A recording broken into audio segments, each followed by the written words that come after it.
নমস্কার সবাইকে, কেমন আছেন সবাই? আমি আবারও চলে এসেছি আমার নতুন আরেকটু রেসিপি নিয়ে। রেসিপিটির নাম হলো চিংড়ি দিয়ে টমেটো ভর্তা। তো চলুন আজকে দেখে নিই আমাদের নতুন একটি রেসিপি, টমেটো দিয়ে চিংড়ি ভর্তা। তো কে কে খেয়েছেন সেটা কিন্তু আমাকে কমেন্টে জানাবেন। এরকম একটি ভর্তা আসলেই কিন্তু খুবই টেস্ট। তো প্রথমেই আমি জানিয়ে দিই যে এই চিংড়ি ভর্তাতে কিন্তু আমি কোনো ধরনের গুঁড়া মরিচ, জিরা এসব কিছুই ব্যবহার করিনি। একদমই হাতের কাছে যা থাকে তাই দিয়ে বানিয়েছি। তো প্রথমে আমার কি কি লাগবে সেটা আমি একটু বলে দিই।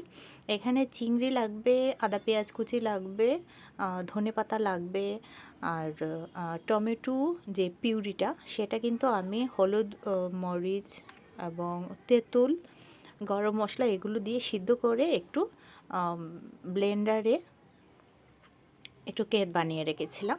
তো এটা দিয়ে আজকে আমরা এই ভর্তাটা রেডি করব। প্রথমে আমি সাদা তেল এখানে ইউজ করব। সাদা তেল অল্প পরিমাণে। আমি কিন্তু যে রান্নাগুলো দেখাই সেগুলো কিন্তু একদমই অল্প তেলে কীভাবে রান্না করা যায় সেগুলোই আমি একদম দেখাই, যেহেতু এখন তেলের দাম বেশি।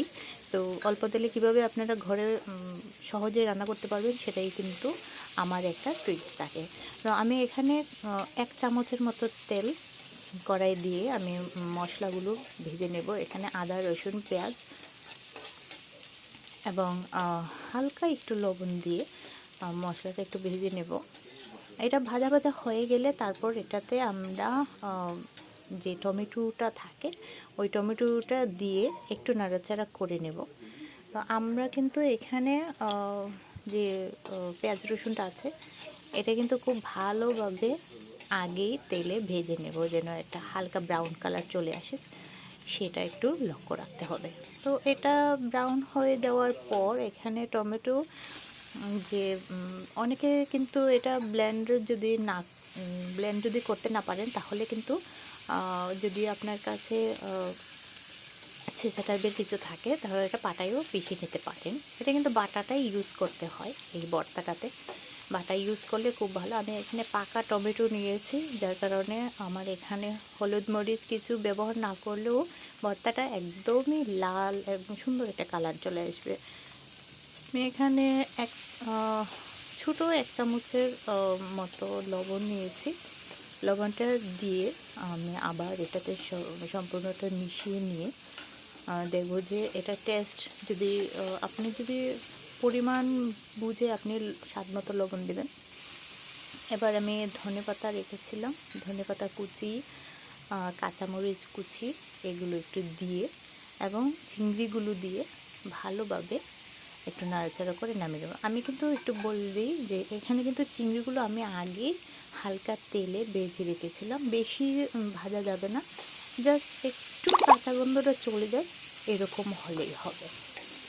তো ভাজা শেষ। আমি এবার ভর্তাটা সবগুলো মিশিয়ে নিয়ে যেন কাঁচা জিনিসটা একটু রান্না টাইপের হয় এরকম রাখতে হবে।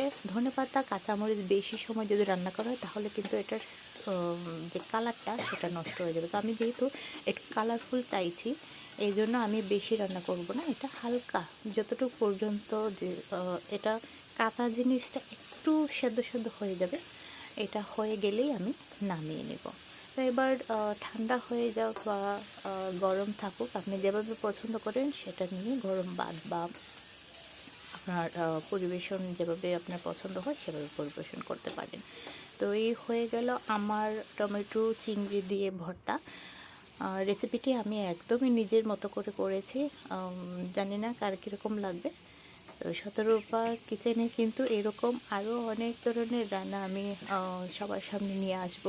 তো আপনারা বলবেন, কমেন্টে যদি বলেন যে আপনাদের কি কি ভালো লাগে বা কার কোন ধরনের রেসিপিটি আমার হাতে রান্না দেখতে চান, কমেন্টে যদি জানান তাহলে আমি চেষ্টা করব যেন ভবিষ্যতে আমি এরকম সুন্দর সুন্দর আরও ভিডিও একদম সহজভাবে কীভাবে রান্না করে আপনাদের কাছে মানে নিয়ে আসা যায়, সাথে কম খরচে কীভাবে ঘরে হালকা কয়েকটা পদ দিয়ে কীভাবে স্পেশাল একটা ডিশ।